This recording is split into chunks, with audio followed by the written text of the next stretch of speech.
Economy എന്ന് പറഞ്ഞിട്ടുണ്ടെങ്കിൽ അതായത് ഒരു രാജ്യത്തിന്റെ സാമ്പത്തിക അടിസ്ഥാനം എന്ന് പറഞ്ഞിട്ടുണ്ടെങ്കിൽ മൂന്ന് കാര്യങ്ങളുടെ അടിസ്ഥാനത്തിൽ അതായത് production, distribution and consumption of any goods of service. അതായത് ഏറ്റവും ഫണ്ടമെന്റൽ ആണ് രാജ്യത്തിന്റെ രാഷ്ട്രീയവും അതുപോലെ തന്നെ അതിന്റെ കൾച്ചറും അതിന്റെ ഒരു ടെക്നോളജി അഡോപ്ഷനും ഒക്കെ ഇതിന്റെ ഒരു ഭാഗമാണ് എങ്കിൽ പോലും ഇതെല്ലാം ഈ മൂന്ന് കാര്യങ്ങളെ സപ്പോർട്ട് ചെയ്യാൻ വേണ്ടിയിട്ടാണ്.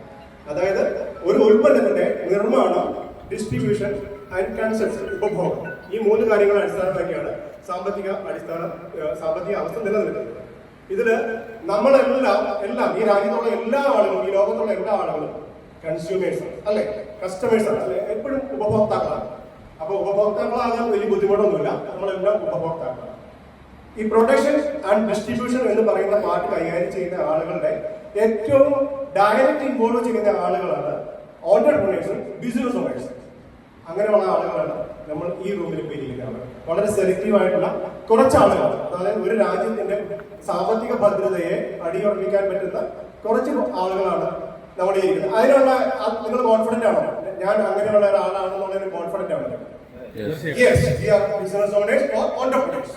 അപ്പൊ തീർച്ചയായിട്ടും ഈ പറയുന്ന ബിസിനസ് ഓണേഴ്സിനും ഓൺടർപ്രണേഴ്സിനും അവർക്ക് വളരാൻ ആവശ്യമായിട്ടുള്ള ഒരു മൂന്നാമത്തെ ഘടകം ആരാണ്? കൺസ്യൂമേഴ്സ്.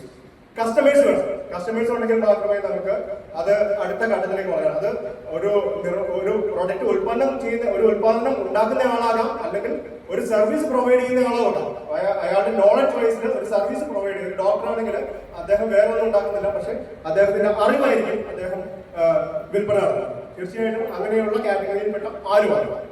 അപ്പോ ഈ കസ്റ്റമേഴ്സിനെ കണ്ടെത്താനായിട്ട് നമുക്ക് മൂന്ന് രീതികൾ ഉപയോഗിച്ചു. ഇന്ന് മാർക്കറ്റിൽ ഉപയോഗിക്കുന്ന ഏറ്റവും എഫിഷ്യന്റ് ആയിട്ടുള്ള മൂന്ന് രീതികളുണ്ട്.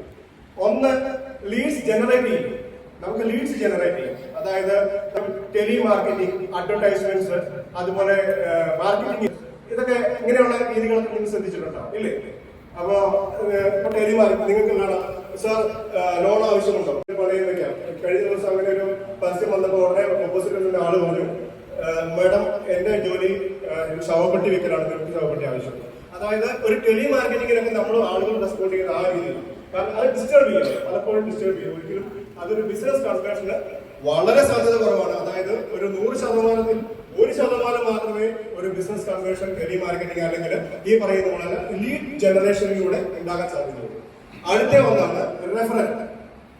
അതായത് ഒരു വ്യക്തി മറ്റൊരു വ്യക്തിയെ പരിചയപ്പെട്ടതിന് അയാള് മറ്റൊരാളെ റെഫർ ചെയ്യുക. അതായത് ഇപ്പോൾ ഡോക്ടർ അരുണിനെ ഞാൻ റെഫർ ചെയ്യുകയാണ്, അദ്ദേഹം ഇന്ന ബിസിനസ് ചെയ്യുന്ന ആളാണ്, നിങ്ങൾ കൺസിഡർ ചെയ്യുന്നു എന്ന് പറഞ്ഞിട്ടുണ്ടെങ്കിൽ അവിടെ കൺവേർഷൻ സാധ്യത, അതായത് ബിസിനസ് കൺവേർഷൻ സാധ്യത എന്ന് പറയുന്നത് 99%.